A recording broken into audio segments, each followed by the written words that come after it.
Dia adalah anak yang terlahir dari tanah. Seluruh badannya sangat kotor. Sepasang suami istri menemukannya. Di kakinya masih ada beberapa helai daun. Mereka sangat menyukai anak ini, memutuskan untuk membesarkannya. Tapi ada masalah yang membuat mereka bimbang. Bagaimana dengan daun ini? Suami istri ini telah mengunjungi beberapa dokter terkenal. Tidak ada yang mengetahui apa penyebabnya. Mereka telah mencoba berbagai cara, memetiknya dan mengguntingnya.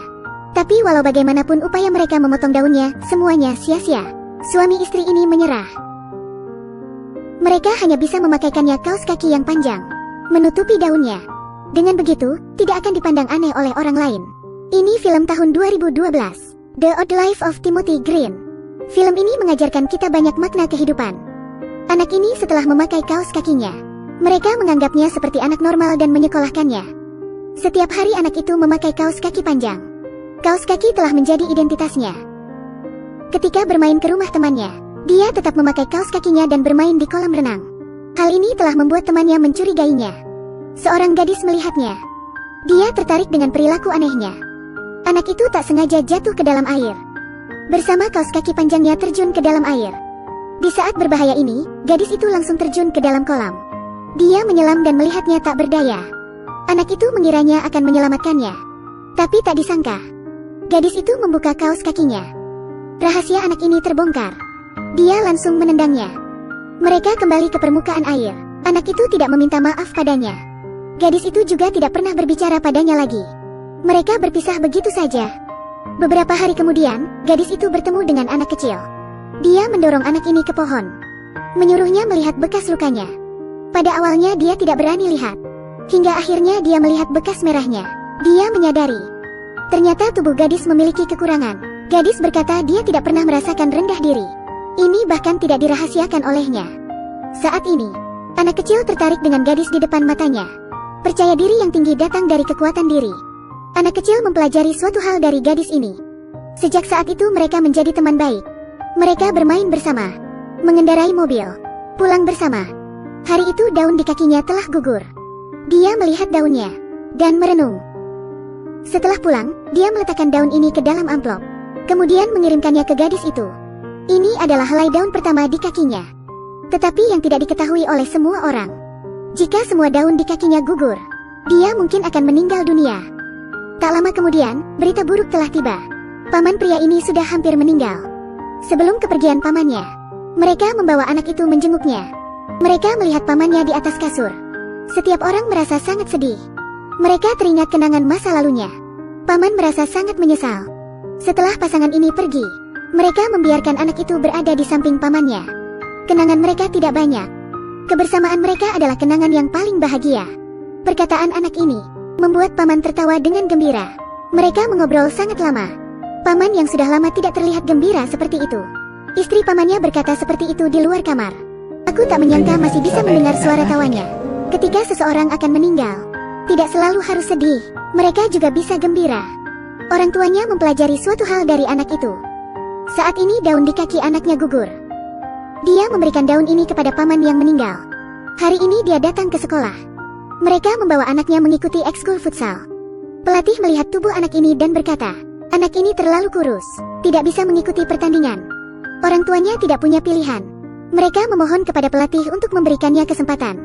Setelah berpikir lama, pelatih memutuskan untuk menguji anak itu. Mereka tiba di lapangan. Setelah beberapa kali memberinya kesempatan, namun pada akhirnya tetap gagal. Kegagalannya ditertawai oleh para atlet di sampingnya. Tak disangka, di setiap kali dia gagal, dia tetap bangkit dan tersenyum. Pelatih bertanya mengapa dia tersenyum.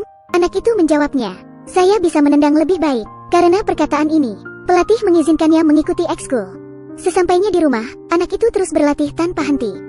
Akhirnya dia menemukan teknik menendang bola di dalam pertandingan futsal. Meskipun pertandingan berjalan dengan lancar, tapi anak itu diatur pelatih untuk terus menunggu. Tugasnya adalah memberikan air kepada semua orang. Dia tidak mengeluh apapun dengan tugasnya.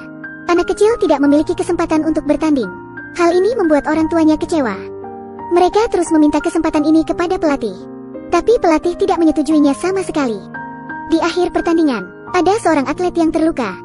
Sesuai dengan aturan pertandingan, tim harus mengganti orang. Kesempatan ini diberikan kepada anak itu. Saat anak itu memasuki pertandingan, pelatih memberitahu anak kecil untuk berdiri di lapangan saja. Karena pelatih sama sekali tidak percaya kemampuannya. Anak kecil menuruti perkataan pelatih. Bola dioper di bawah kakinya. Anak kecil memandang ke sekitarnya. Dia tidak bisa menahannya lagi. Dia tidak bisa terikat oleh pelatih.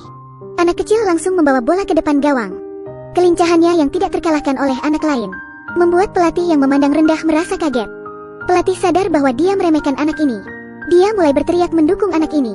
Anak ini pun semakin semangat. Tendangannya langsung memasuki gawang.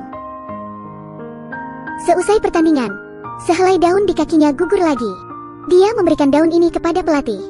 Karena itu pelatih menyadari suatu hal dari anak ini. Kehidupannya telah berlalu sehari demi sehari. Suatu hari mamanya membawanya ke rumah bosnya. Bos mamanya adalah seorang wanita perkasa. Hari ini adalah ulang tahunnya. Dia mengeluarkan lukisan dirinya di depan teman.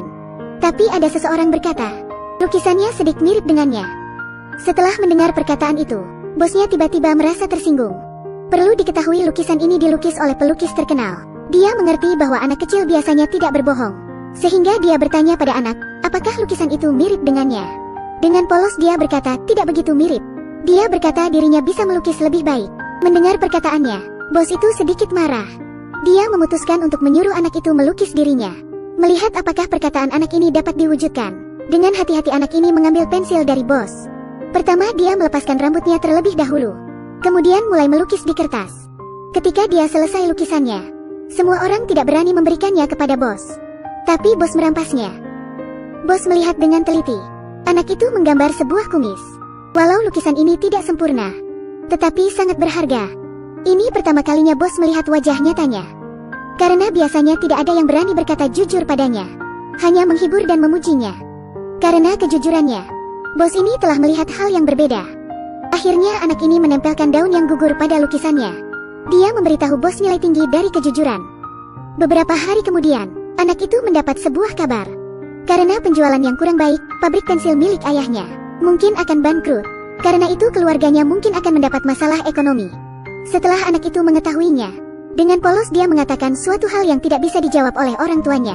Kenapa tidak membuat jenis pensil yang baru? Perkataannya tidak bisa dijawab orang tuanya. Karena mereka tahu, membuat pensil jenis baru sangatlah sulit. Tapi, apakah hanya karena sulit sehingga mereka menyerah untuk berusaha? Orang tuanya tidak ingin diremehkan anaknya. Sehingga mereka memutuskan untuk mencoba membuat pensil yang baru. Setidaknya menunjukkan kepada anaknya bahwa mereka telah berusaha. Mereka segera mendesain penampilan pensil. Karena mendapatkan inspirasi dari kaki anaknya, mereka menambahkan cairan daun ke dalam bentuk polanya. Tak lama kemudian, pensil yang mirip seperti daun telah dibuat. Mereka tak menyangka mereka mampu membuat pensil baru. Inspirasi ini datang dari anaknya. Sesuatu yang tidak pernah dicoba, bagaimana bisa tahu hasilnya akan seperti apa? Ayahnya mengantarkan pensilnya ke atasannya. Sebulan kemudian, pabrik ayahnya hidup kembali. Sebuah perusahaan yang lebih besar merekrut pabrik pensil ini. Ketika CEO-nya mengumumkan akan memproduksi pensil baru ini, keluarga mereka sangat gembira. Namun tak disangka, atasannya mengumumkan bahwa dialah yang membuat inspirasi ini. Mendengar perkataan ini, anak itu langsung naik ke atas panggung. Mengatakan ini adalah inspirasi ayahnya. Atasannya mulai menutupi kebenaran. Ketika CEO-nya bertanya apa inspirasi dari produk ini, atasannya tidak bisa menjawab. Dan ayahnya mengatakan asal-usul dari inspirasi ini. Mereka memperlihatkan kaki anaknya. Dia berkata daun di kaki anaknya, yang menginspirasi dirinya. Ketika semua orang memperhatikan kaki anaknya, saat ini hanya tersisa satu helai daun. Akhirnya terbukti, pensil ini ditemukan oleh ayah anak ini. Sesampainya di rumah, orang tuanya merasa kaget, di kakinya hanya tersisa sehelai daun saja. Akhirnya anak itu mengatakan kebenarannya pada mereka. Ternyata ketika semua daun gugur, nyawanya juga akan berakhir. Dia memberikan daun terakhir kepada orang tuanya. Dari anak ini, mereka telah mempelajari banyak hal. Dan akhirnya anak itu meninggal dunia. Beberapa tahun kemudian, mereka mengadopsi seorang anak lagi. Tapi kini mereka telah mengerti bagaimana mengajari seorang anak. Film ini adalah film keluarga yang hangat. Dia memberitahu kita, kadangkala anak adalah guru terbaik kita.